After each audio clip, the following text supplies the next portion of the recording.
आप देख रहे हैं द बिहार टॉप में हूं आदेश। पूरी चर्चा करेंगे हम बिहार में शिक्षक बहाली के चौथे चरण यानी कि बीपीएससी टीआरई 4 को लेकर। ये ऐसा परीक्षा है जो कि अभी अस्तित्व में नहीं आया है, लेकिन विवाद बहुत ज्यादा हो चुका है। इसको लेकर अफवाहें भी खूब उड़ी हैं, झूठ भी खूब बोला गया है। अफवाह छात्रों के बीच में उड़ी है और झूठ विभाग के द्वारा बोला गया है, विभागीय मंत्री के द्वारा बोला गया है। अब देखिए कि परसों यानी कि 4 अक्टूबर को जो है छात्रों के द्वारा टीआरई 4 नोटिफिकेशन को लेकर, सीट वृद्धि को लेकर फिर से पटना की सड़कों पर धरना प्रदर्शन आंदोलन की घोषणा की गई है।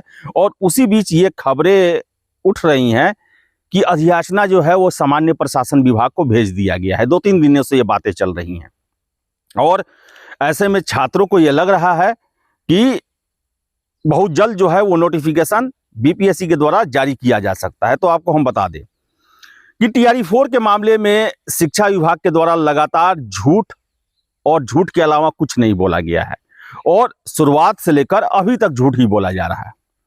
आपको हम बता दें क्लियर कट, सामान्य प्रशासन विभाग को शिक्षा विभाग के द्वारा अधियाचना नहीं भेजी गई है, कल तक नहीं भेजा गया था। सीधे सीधी झूठ है ये। हमारे सोर्स जो सचिवालय के हैं उन्होंने कंफर्म किया है कि नहीं आया है और अब हम लोग के ऊपर जो है वो खेल खेला जा रहा है। यानी कहने का मतलब है कि शिक्षा विभाग जो है वो छात्रों से अब क्या झूठ बोलें, अब झूठ बोलने के लिए दूसरा ऑप्शन नहीं बचा है, समय नहीं है, तो वो दूसरे पर थोपा-थोपी का खेल शुरू हो गया है कि हमने तो भेज दिया है, नहीं भेजा गया है।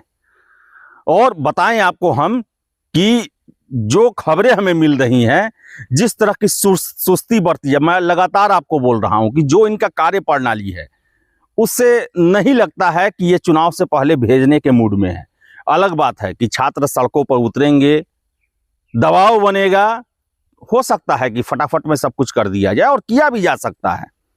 सरकार चाहे तो आचार संहिता से पहले कम से कम बीपीएससी से नोटिफिकेशन जारी करवा देगा, जल्दी से अधियाचना भेज दे और बीपीएससी नोटिफिकेशन जारी कर दे। फॉर्म भले ही 10 दिन 15 दिन देरी से लिया जाए, नोटिफिकेशन तो हो सकता है, लेकिन अगर आचार संहिता लग गया तो ये नोटिफिकेशन जारी करने का अधिकार बीपीएससी को हो ही नहीं सकता है।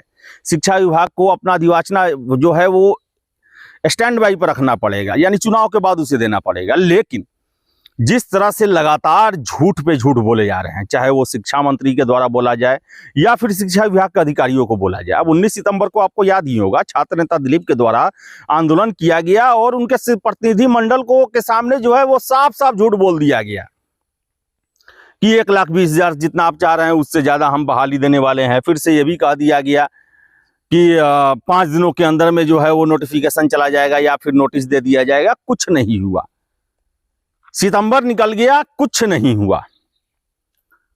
और इसमें दोष कहीं भी छात्रों का नहीं है, 1% भी नहीं है। शिक्षा विभाग के द्वारा वस्तु स्थिति बताया ही नहीं जा रहा। शिक्षा विभाग तो मुख्यमंत्री के सामने झूठ बोल रहा, तो छात्र क्या है? अब देखिए आप कि मुख्यमंत्री जी के द्वारा जो है वो 16 जुलाई को ही ट्वीट कर दिया गया कि 2025 में टीआरई 4 की बहाली होगी, सीट गणना के लिए कह दिया गया है।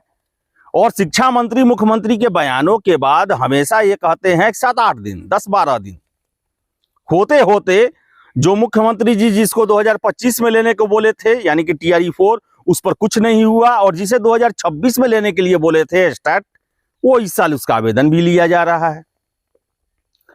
तो आपको बता दें कि शिक्षा विभाग जो है उसकी छात्रों के साथ जो अभी उनकी कार्य प्रणाली है, थोड़ी भी सहानुभूति नहीं है, केवल बरगलाया लटकाया भटकाया जा रहा है, झूठ बोले जा रहे हैं और अब छात्रों के बीच में भ्रम भी फैलाया जा रहा है। कोई अधियाचना भी शिक्षा विभाग से नहीं निकला है, कोई भी पत्र नहीं गया है, कल शाम तक नहीं गया था।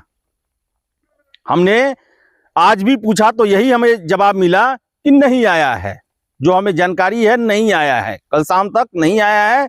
और न ही कुछ खुल के कहा भी जा रहा है कि कब तक भेजेंगे, क्या होगा क्या नहीं। तो ले देकर यही है कि फंसा कर रख दिया गया है छात्रों को और छात्र जो हैं वो परेशान चल रहे हैं। तो कम से कम शिक्षा विभाग को अब से भी कार्रवाई करनी चाहिए और कम से कम नोटिफिकेशन जारी करवा दें आप, ये प्रयास जरूर करना चाहिए। अब देखिए परसों आंदोलन है और उसके बाद क्या इसका निर्णय होता है, या फिर कल सचिवालय खुलेगा, शिक्षा विभाग खुलेगा, तो हो सकता है कि आंदोलन को देखते हुए भी कुछ कार्रवाई किया जाए, क्योंकि चुनाव सर पे है और छात्र जो हैं, छात्रों का नाराजगी जो है वो सरकार अभी झेलने को तैयार नहीं है। तो ऐसे में हो सकता है कि छात्रों की एकजुटता के सामने उनकी मांगों पर जल्दी कार्रवाई की जाए। तो देखिए क्या होता है। फिलहाल इस वीडियो में इतना ही। वीडियो पसंद आया लाइक शेयर करें, हमारे चैनल द बिहार टॉप को सब्सक्राइब जरूर कर लें। धन्यवाद।